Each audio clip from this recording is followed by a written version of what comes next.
Assalamu alaikum Iqbalians. We are here for science lecture class 7th. Today it is our 14th lecture on science and our topic is structure of an atom. Structure of an atom से पहले हम atom की definition जो है बताना चाहेंगे कि atom जो है किसी भी मैटर का, किसी भी सब्सटेंस का, किसी भी एलिमेंट का वो सबसे स्मॉल तरीन या सबसे छोटा या smallest particle of a matter, कोई भी मैटर है उसका जो सबसे छोटा जो है ज़रा होगा उसको जो है हम एटम का नाम देंगे। और शुरू में जब साइंस शुरू हुई तो ये कहा गया कि atom is indivisible, it means कि इसको तकसीम नहीं किया जा सकता।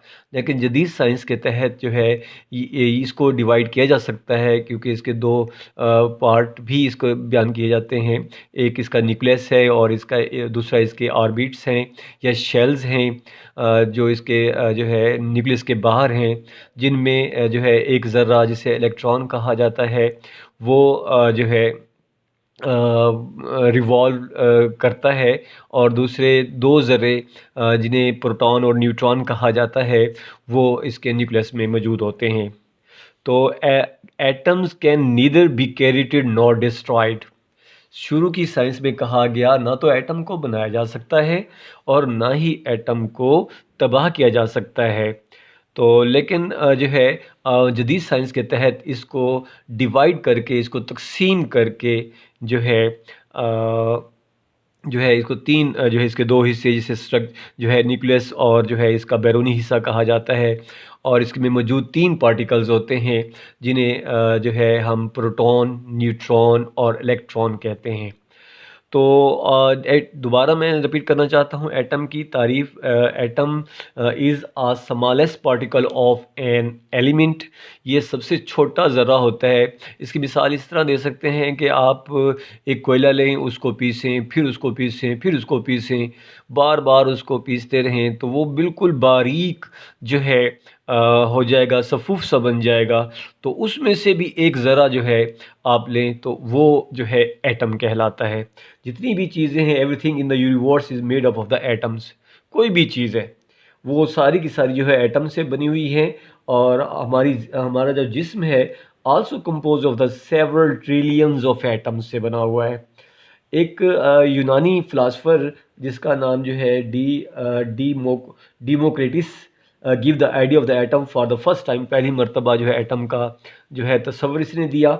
Then in 19th century John Dalton from England presented the first atomic model, इसने पेश किया। इसके मुताबिक जो एटम है वो ना तो पैदा किया जा सकता है और ना ही इसको डिस्ट्रॉय किया जा सकता है। लेकिन इसके बाद में आने वाले जो है नील बोहर है या रदरफोर्ड है, इन्होंने कहा कि नहीं, एटम जो है ये डिफरेंट पार्टिकल्स से कंपोज्ड ऑफ होता है। तो एटम जो है तो उसके हम जो है थोड़ा सा अब हम इसकी स्ट्रक्चर की तरफ या इसकी साख्त की तरफ आते हैं। तो इसका एक हिस्सा जिसको मरकज़ी हिस्सा कहा जाता है, इसे न्यूक्लियस हम कहते हैं। और न्यूक्लियस में जो है प्रोटॉन और न्यूट्रॉन नामी जो है ज़र्रे जो है मौजूद होते हैं। और इसी तरह जो इसका बाहर वाला हिस्सा है, इसके मदार में, तो वो उससे जो है हम क्या कहते हैं, इलेक्ट्रॉन का नाम देते हैं। और इलेक्ट्रॉन क्या करता है, रिवॉल्व अराउंड द न्यूक्लियस के बाहर जो है शेल्स में ये रिवॉल्व करता है। तो ये जो है इसके पार्टिकल्स हैं। और इसमें प्रोटॉन देखा जाए तो प्रोटॉन जो है पॉजिटिवली चार्ज पार्टिकल है, न्यूट्रॉन न्यूट्रल पार्टिकल, ना तो इस पर पॉजिटिव है ना ही नेगेटिव है। और इलेक्ट्रॉन जो है वो हमारे पास नेगेटिवली चार्ज पार्टिकल है। इट मीन्स कि इस पर जो है नेगेटिव चार्ज होता है।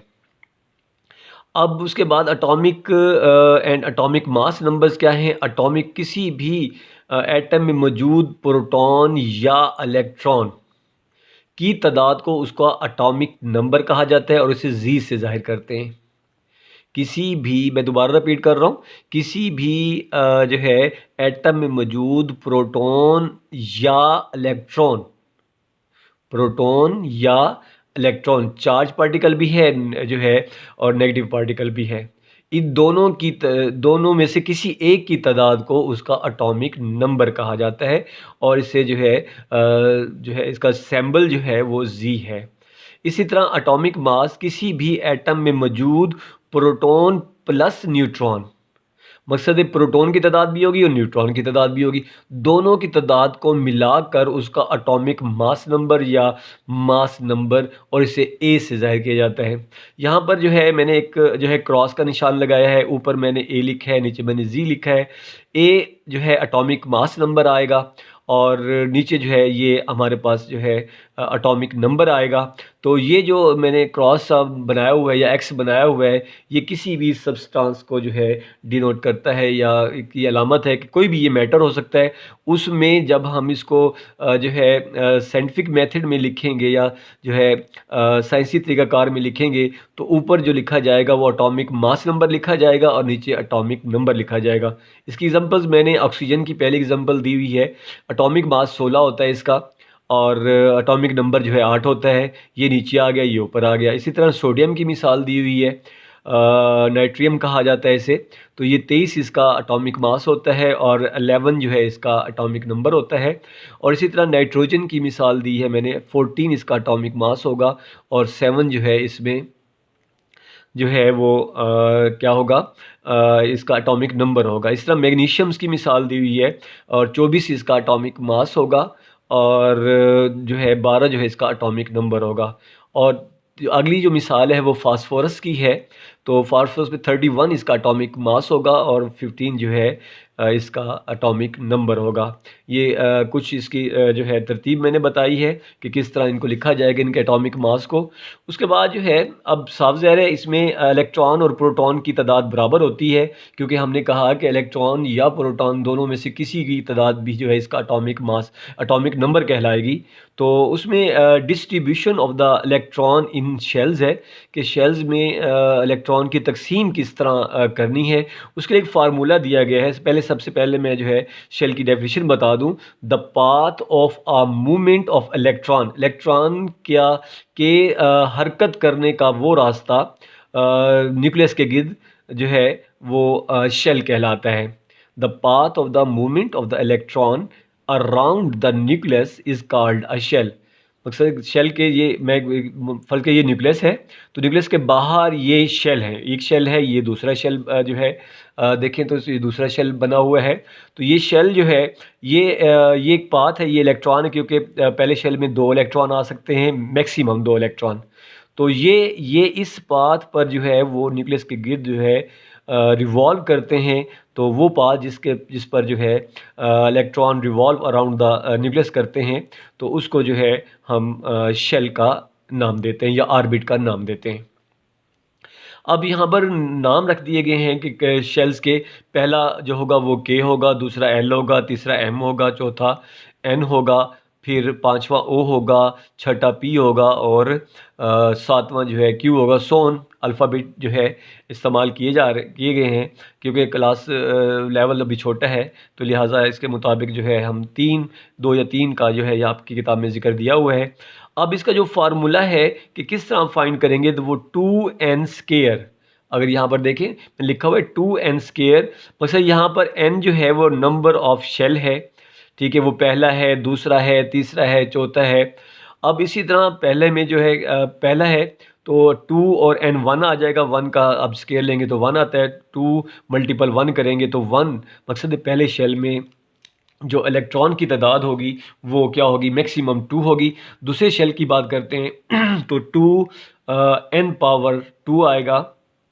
तो यहाँ पर 2 शेल नंबर 2 है, तो 2 2 4, 4 2 8, यहाँ पर 8 हो जाएगी। इसी तरह यहाँ 18 हो जाएगी, 32 हो जाएगी, 50 हो जाएगी और 72 हो जाएगी और 98 इसकी तादाद हो जाएगी कि इन शेल्स में इतने इलेक्ट्रॉन आ सकते हैं। इसकी एग्जांपल्स मैंने थोड़ी सी दी हुई है कि जो है सबसे पहले नाइट्रोजन की दी हुई है, क्योंकि एटॉमिक मास इसका 14 है, एटॉमिक नंबर इसका 7 है। तो पहले शेल में सिर्फ 2 आ सकते हैं, तो ये 2 आ गए। दूसरे शेल में जो है मैक्सिमम जो है हमारे 8 आ सकते हैं, लेकिन इसके क्योंकि एटॉमिक नंबर है ही 7, तो 2 यहाँ आगे, बाकी 5 बचे, तो 1 2 3 4 और 5, दूसरी शेल में इसके 5 आ गए। इसी तरह ऑक्सीजन की मिसाल देते हैं, तो इसके जो है एटॉमिक नंबर जो है 8 है, पहले में 2 आ गए और बाकी में जो है इसके दूसरे जो सेकंड जो शेल है हमारा एल है, एल में जो है वो मैक्सिमम 8 आ सकते हैं, तो यहाँ पर ऑलरेडी जो है बाकी बचते 6 हैं, क्योंकि 2 इधर आ गए, तो 6 इसमें आ गए। इसी तरह मैंने फ्लोरीन की मिसाल दी हुई है, तो इसका एटॉमिक जो है नंबर जो है वो 7 है। तो यहाँ पर जो है पहले में 2 और दूसरे में जो है 1 2 3 4 5 6 7, तो इसमें 9 जो है इलेक्ट्रॉन की तादाद आएगी। और ये थोड़ा सा मेरे ख्याल में गलत लिखा है, इसको करेक्शन कर लेते हैं। फ्लोरीन की हम बात कर रहे हैं, फ्लोरीन जो है 9 होता है, ये 7 नहीं है, ये 9 है। तो 9 पहले में 2 आगे, बाकी 7 बच गए, 7 दूसरे शेल में आ जाएंगे।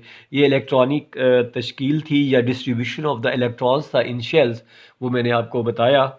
और अब जो है आखिर में आपको मैं होमवर्क देता हूँ कि होमवर्क में आपने क्या करना है।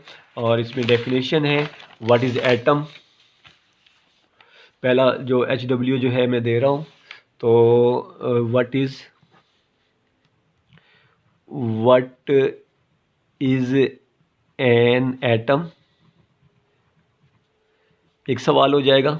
दूसरा सवाल होगा व्हाट इज़ प्रोटॉन, प्रोटॉन के बारे में लिखना है, व्हाट इज़ प्रोटॉन, प्रोटॉन क्या है।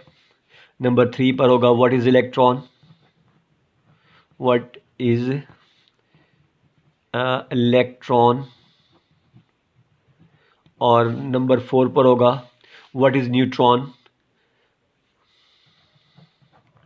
What is neutron, what is neutron, ये हो गया। और 5वें पे जो है what is atomic mass, atomic mass या मास नंबर कहते हैं इसको, एटॉमिक मास। और उसके बाद है नंबर 6 पे what is atomic number, what is atomic number. ये आपका होमवर्क है। आज का लेक्चर ख़त्म हुआ, इतना ही पढ़ाना था। अल्लाह ताला आपका हामी नासिर रहे। अल्लाह हाफ़िज़।